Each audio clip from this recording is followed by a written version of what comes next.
रत्नागिरी जिल्ह्यातल्या किनारपट्टी भागात सकाळपासून ढगाळ वातावरण असून काही ठिकाणी पावसाच्या हलक्या सरी बरसल्यात। पावसामुळे हवेत गारवा निर्माण झालाय आणि त्यामुळे उकाड्यामुळे हैराण झालेल्या नागरिकांना काहीसा दिलासा मिळालाय। आता सर्वांचेच डोळे मान्सूनच्या आगमनाकडे लागलेत। उकाड्यानं हैराण कोकणवासियांना सकाळच्या वेळेला काहीसा दिलासा मिळाला। अगदी रायगड, रत्नागिरी किंवा सिंधुदुर्ग जिल्ह्यातल्या काही भागांमध्ये पावसाचा शिडकावा झाला। काही ठिकाणी चांगल्या सरी देखील बरसलेल्या आहेत। अगदी मान्सून कधी येणार याकडे सध्या सर्वांचं लक्ष आहे। अगदी प्रचंड उकाडा सध्याच्या घडीला जाणवतोय आणि अशा वेळेला हा मिळालेला काहीसा सुखद धक्का म्हणावा लागेल।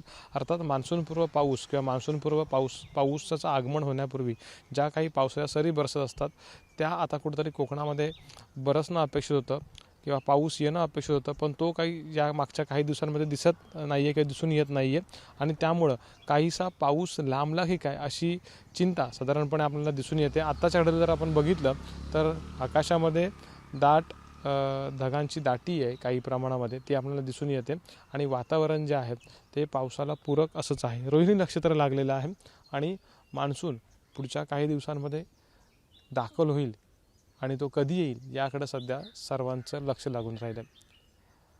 कॅमेरामॅन महबूब शेखसह अमोल मोरे, एबीपी माझा, रत्नागिरी।